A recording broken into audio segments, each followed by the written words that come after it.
All right, so let's talk. I've got something very special for everyone today, especially the Stardew Valley players. I got the pleasure of interviewing Cole. He is an important person in the Stardew Valley community, and his name might be familiar to you if you've played the board game. We had a great conversation talking about his process making the game, on top of some of his experiences, including the concerts, what we both think makes Stardew so special, and a little bit about Haunted Chocolatier. So sit back and relax, and I hope you enjoy the show. So what was the process of making that board game like? So you're building off his IP already, and this thing that he's created. I mean, this is his baby. So how was that like making something kind of off something ConcernedApe has already had? In a lot of ways, it was nice because there's just this rich canvas to draw from, and so all the creative is so solid, and the gameplay is so solid. But the fans love it, right? And so you have high expectations to live up to. And the other good thing was there's a lot about Stardew Valley that lends itself to becoming a board game. So when I was thinking about it, I immediately had all these ideas. I could kind of see what it looked like. And so I just started building, and he was a fantastic partner in terms of he owns it all and he knows it all. It's all came from him. And so, sometimes when you're working with folks that are very close to whatever they created, it can be difficult, but it was really smooth. Like, he just had very specific feedback about, the look or certain mechanics.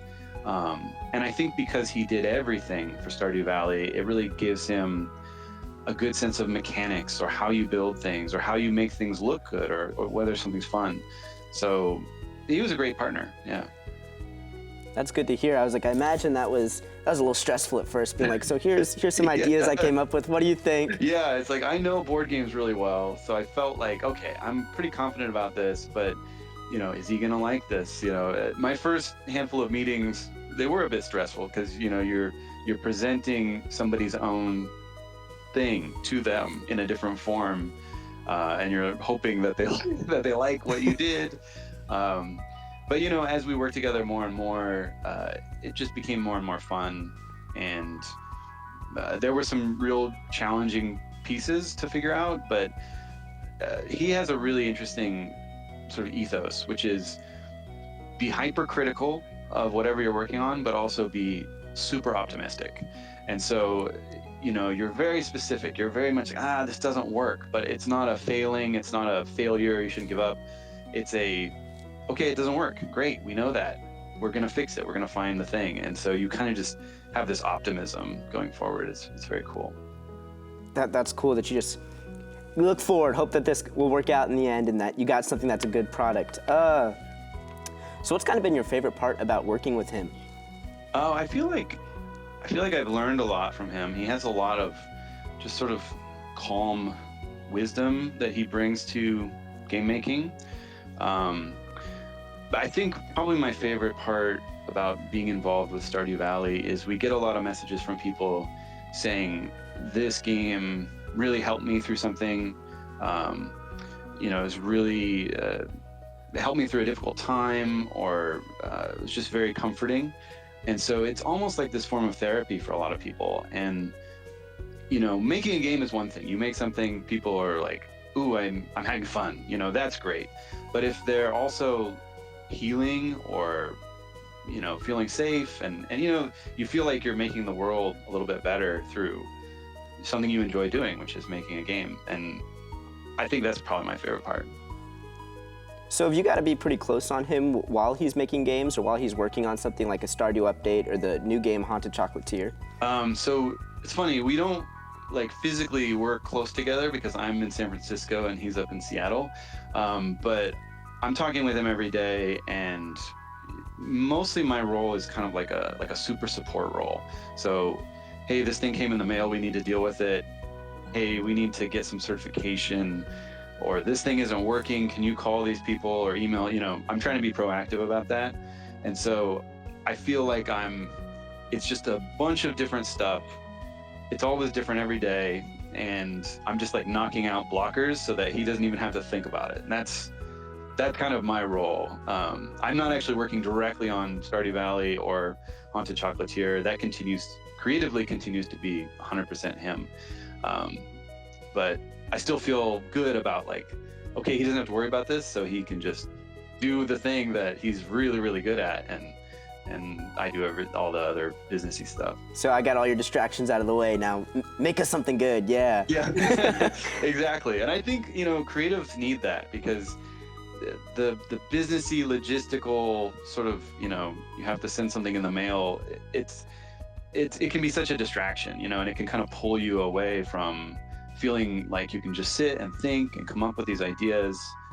So it's an important, the support is very helpful, I think. Oh, I can completely agree. I was like, you're doing us all a lot of favors by making sure he's working on the game. How hard would you say that was, kind of getting into the business aspect? Again, it's a game made by him. It's a very personal game, and all his games his game that we're looking forward to right now is also a game made by him. So making sure that everything goes well so he can work on that, is that pretty stressful? I think there are stressful moments where it's like, I think the hardest thing for me is that every day I sort of, I wake up, I log in, I'm looking at all the emails that are coming in, and I'm trying to prioritize, and I'm trying to figure it all out, and it's just this constant stream of stuff. And we make it a point to really try to help everybody we can who has problems, or respond to as many things as we can. So I think there's that pressure. But there's not too many instances in my role where it's like, oh my gosh, this has to be done today, and if it doesn't, we're in trouble. Most things, it's like I'm just working on them, trying to make sure nothing slips through that's really important. But I feel like over time, it's got a little bit easier to see, okay, here's like the top 5 things we need to worry about. Everything else can wait a little bit, or they'll understand if it takes a little bit longer to get back to them. So I would say moderate amount of stress, but not terrible. Well, I would say you're doing great. I appreciate you even answering my email. Yeah, no problem. Yeah. All right. So hopefully you can answer this question. Is there anything you can share with us about the new game that he's kind of shown to you? Oh, it's funny because, and I'm being 100% honest right now, I learn more about Haunted Chocolatier from his Twitter than I do directly from him. Sometimes I ask him about it just because it's like a lot of people come to us and they say, hey, we'd love to do some kind of collaboration, or we're excited about it, can we work with you guys somehow? And, his response is always like, it's just too early. Like, it's very much in this kind of, he's in the workshop working, and I don't really know where it is. It's very mysterious, but it's definitely happening. So it's in the incubator right now. Yes. It's cooking. Yeah. Okay. Yeah.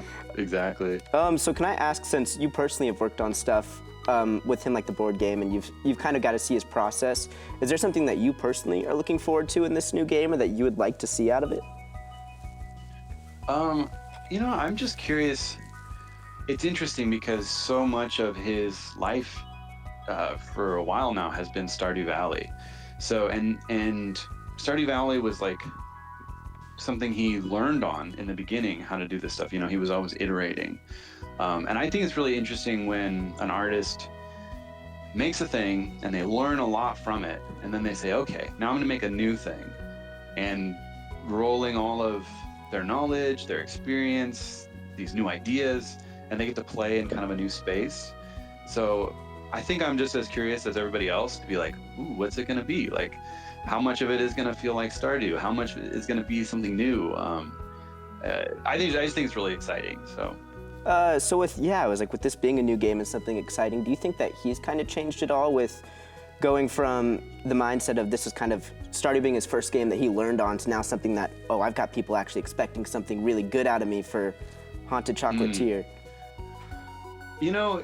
He tries really hard kind of just to like stay on target, I think. Just kind of, I think that's one of the things I actually admire about him, is that I think a lot of people with this level of success, they would, oh my gosh, like there's tons of people that want to make merchandise. There's all this stuff. Let's do it all. And they would kind of just, lean into everything. And he's been a much more, tempered kind of like, let's just try to keep it simple and small, and like keep doing what we're doing. And I think, Yeah. So I think it's interesting to see that perspective, and kind of I feel encouraged by it. It's like, hey, let's stay true to who we are as an artist instead of, you know, taking everything, and you know, that's kind of how he feels. So you'd probably say that the art still is like the number one priority for him right now. I think the number one priority he always talks about is it's got to be good. It's got to look good. It's got to be fun. You know, it's just sort of this gut feeling of quality, and that's kind of his guiding light as he works on stuff. I mean, yeah, I was like, it's a lot of pressure to live up to something that was as fun and got as much playtime out of people. Yes, and I know I've read articles where he kind of said, hey, everybody, like, please lower your expectations. You know, it's hard to knock it out of the park twice. You know, Stardew just means so much to people, and there's a lot of expectation, you know, and so I think, you know, his ask probably is just, this is a new game, you know, take it for what it is. I hope you enjoy it, but he's trying not to let all that pressure kind of get in his head, I think. I'm sure that's more than overwhelming. How do you think the fans will respond to this new game? Because, I mean, I know there's a lot of pressure on him to make something good, but we're kind of all hoping that people come in with an open mind and are willing to know that this isn't Stardew, this is something different. Yeah, I think it's really hard. I think, you know, think of like any movie that you've seen and you're like, wow, this is amazing. And then there's a sequel, and that's a really hard spot for, I think, both the creators and the audience too, because it's like you already have certain expectations, you've seen stuff, you've felt a certain emotion. Will it sort of evoke the same thing, or will you be happy with it when it evokes different feelings, different emotions? So I think we'll just kind of have to see, I guess. It's kind of up in the air right now to see how everybody takes it. I can understand that. I can see that. Yeah. So can I ask, so with you working on all this project, what was your first time playing Stardew like? I think I played it, you know, year or two before I met him, and I played it for not a long time actually, but I was like, this is a great game. I love it. My life was just really busy at the time. I have 2 young children, so it's like that pretty much eats up all your gaming time is just kind of gone. But I was like, wow, this is a great game. And I played it on PC, and I was like, that's cool. Then I picked it up on Switch, and I played it a lot on Switch. And that was around the time that I got introduced to him, and we started talking about the board game. And so then it became like, well, now I'm studying this game and really diving deep. And but I see what it is, you know, why people get drawn in, why they get obsessed with it, why it's like, you know, it just keeps pulling you back and it keeps going deeper, and it's very gentle about it.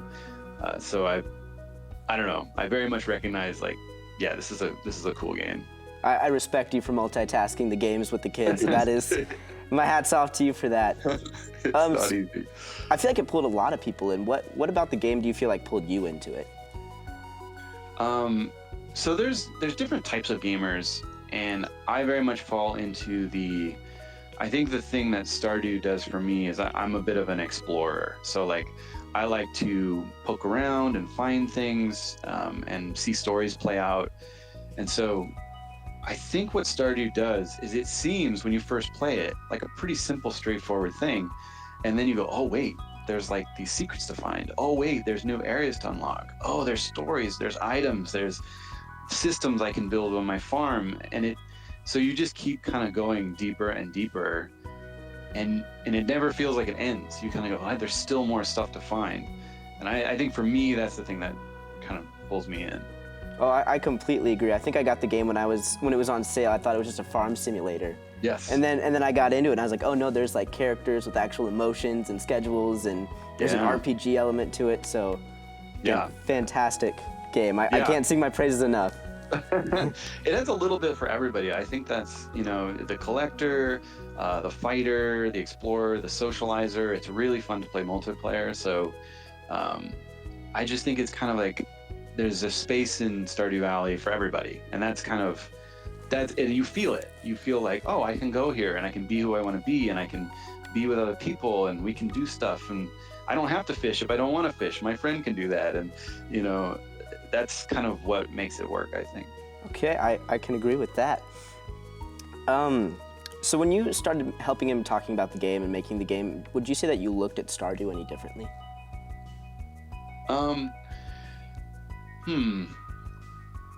I guess it's interesting when you sort of see behind the curtain of like how things technically work, because it's kind of like if you watch a movie and then you watch the behind the scenes and you go, oh, and it kind of breaks the illusion a little bit. But I've experienced this. One time I was in a magic store and I saw this magic trick and I said, wow, it's amazing. And then I bought it. And when I knew how it worked, I went, oh. But then when I showed it to people and saw their faces, I went, oh, that's the magic now for me. So that's kind of how I feel about Stardew. Like, I've seen behind the scenes, so the game itself is more of a technical thing in some ways, but the magic of like the story and everything and how it all comes together and how it affects people, that still is like, oh wow, that's very cool. That's something very special. I could imagine that. Yeah. What was it like seeing the behind the scenes for the first time? I mean, that's gotta, again, it's like you said, like seeing the behind the scenes of a movie, like, oh, these aren't real, but there's still a magic to it. I think I was slowly exposed to it because I wasn't working hands-on with the video game so much. So as I started to see sort of how it's maintained, and honestly, for me, I was still in awe because it's like there's a tremendous amount of writing and work and artwork, and when I saw how much time and hard work he puts into it, and it was like, wow, the whole story is really just impressive. It's very unique, I feel. And so I don't know, I think I never was really like, oh, that's it. I think I was like, oh wow, my wonder went from the video game to just like the maintaining of this video game and how deep it really goes. I look at him, I'm like, how did you do this? And he's like, one sprite at a time. And if you work on it long enough, there's a giant, well of material. But the fact that he just kept coming back to it and kept working on it diligently all this time, that is really very unique and special, I feel. Yeah, I mean, there's a lot that goes into it. I mean, and it's just kind of a rabbit hole that keeps going deeper and deeper the more you get into it. Absolutely, yeah. So I know you've worked with him pretty closely. Have you ever had the chance to meet him in person yet? Yeah, a handful of times. It's funny because we've worked together for now maybe going on like 5 years, and I think we've met up 3 times. I haven't been up to see him in Seattle, but there have been some live concerts, and so we traveled to some of those. I went down to LA. He came to San Francisco for the San Francisco one. We actually went to the final one that was in Tokyo, and that was my first time in Japan, which is an amazing place, and the concert was just really spectacular there. So yeah, we got to hang out a little bit and just kind of, look at it all and go, wow, this is pretty neat. We'll get back to the concert because I think that was an amazing thing. I know I've been looking for tickets when I heard about it. Oh yeah. But what was it like meeting him for the first time? Let's see. I definitely was nervous because I was like, oh, this is this guy who did this amazing thing, and also he's my boss. But I don't know. More and more, I've really enjoyed like his attitude about things is really cool, and he's just very down to earth. So, and he has a great sense of, I don't think obligation is the right word, but sort of this like he really cares about the fans and the experience. And so that's part of why he works so hard, because he's like, hey, people are waiting for this. Like, this is something they really love. I want to maintain it and continue it. And so, yeah, it's just, he's very likable. It's easy to be like, wow, this really means a lot to you. I'm sure he's a great guy. I hope I get the chance to meet him one day. He sounds amazing. Yeah. Maybe at one of the concerts. Yeah. What was it like going to the concerts? I imagine that you're now very tied in with the project and the game itself. So what was it like seeing the music come to life for the first time in front of you? That was pretty spectacular. because I'd heard recordings as they were working on stuff. A lot of those were like digitally put together. They weren't always live musicians. But when we went down to LA for the first one,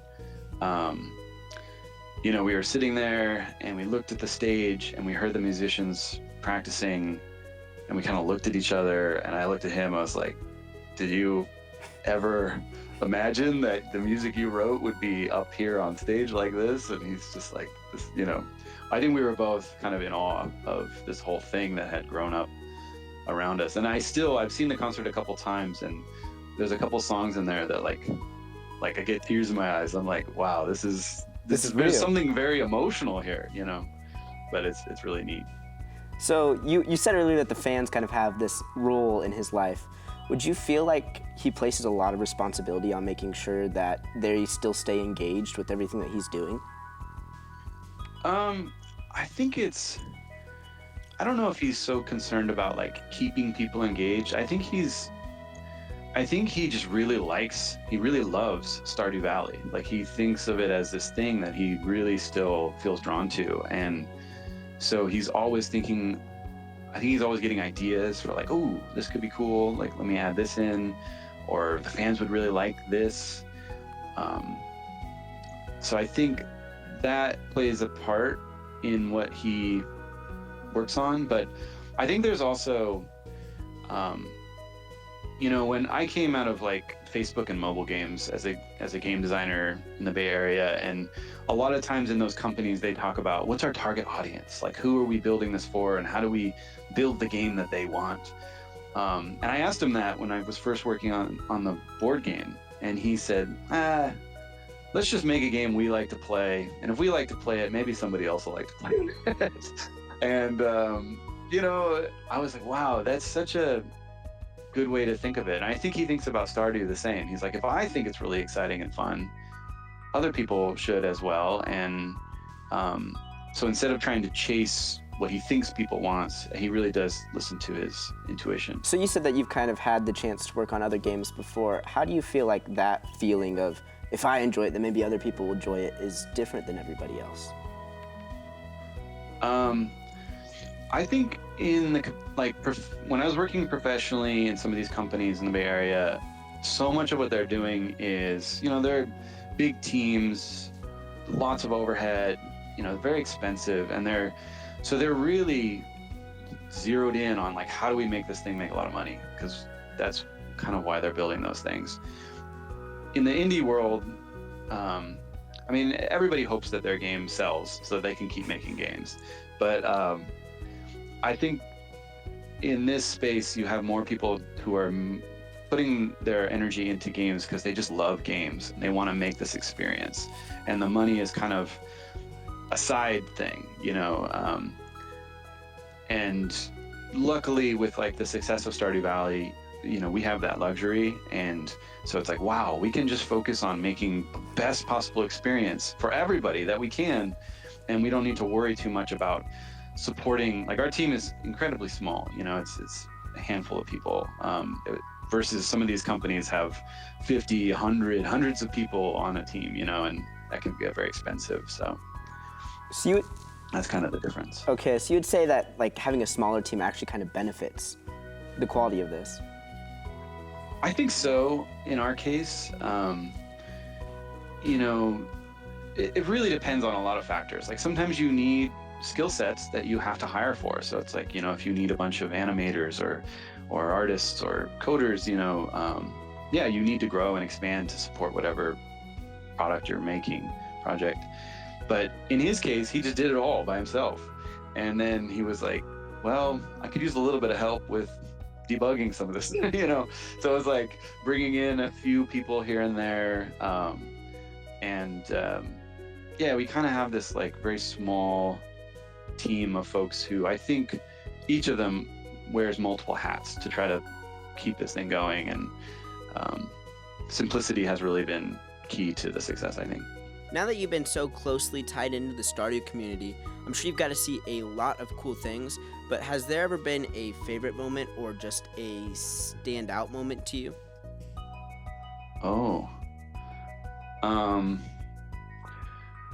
Ooh, a standout moment. Maybe, I think when we were at the concerts and they were saying, oh, you should really go out on stage and say something, and he was like, oh, I don't know, maybe like, and then we were like, okay, we'll do it. And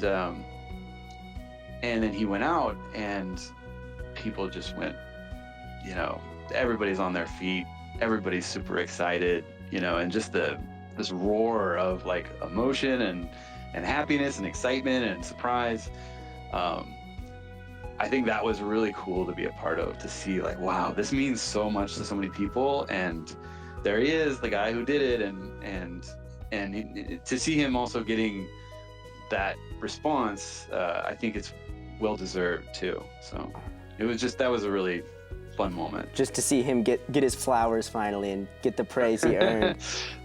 Yeah, I mean, I think he's already gotten a lot of that from fans, but to see it in person and to see their faces and, to talk with some of them after the show, and just they're like, oh, they're just so excited, and it's just fun to be able to be a part of offering that experience to them too. Okay, that's great. Can I ask, I think that there's not many game developers in the world that we are specifically looking for a next game for. I mean, there's a lot of great teams out there, but ConcernedApe's kind of really one of the first to mind that people are like, oh, this is a new game being made by ConcernedApe. What do you think kind of makes him different and stand out from everybody else? Well, I think the fact that he made all of this by himself. I mean, I know there's other like indie devs who have done similar stuff, but I think probably the thing that sets him apart is the degree to which he supported his original game and continued to inject more content in it, to make all of those updates free across all the platforms. People feel like, wow, I bought this game and I've received, 10 plus years of additional content, yeah, like of support and more content, and he's still working on it, he's still fixing it. That's extremely rare. And so, thinking about, okay, there's another game, wow, not only is he doing this, but there's a new game coming, and he has every intention of giving that game, I think, the same kind of love that he's poured into Stardew Valley. And so that's just really exciting. It's really, really unique. All right, so I've only got one more question left for you. I don't want to keep too much of your time. So can I ask, with these kind of free updates, how did you feel about them? I think that when I first heard about it, that there was getting updates to the game, I was like, oh, I don't have the money for DLC right now. And then I found out it was free. And he adds a lot to this game to keep it going. Yes. So how do you feel about that? Well, it's impressive because it's a lot of work. Like, I think the last update he set out saying, oh, this is just to make modding a bit easier. But then it like snowballed when I saw the list of all this stuff. I was like, there's a lot of stuff in this update.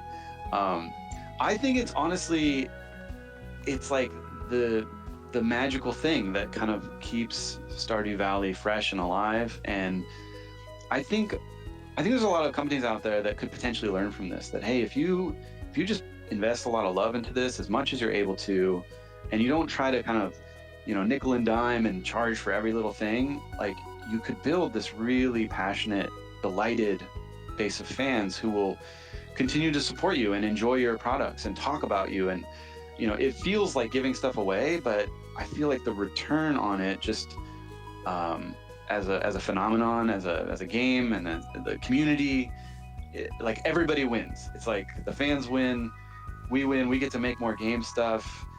Everybody's happy, and it's like, I think it's genius. All right, that is great. Would you say that you feel pretty happy and that you're satisfied with working on all this?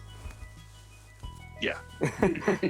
Yeah, I feel pretty good. Like, you asked earlier about the stress.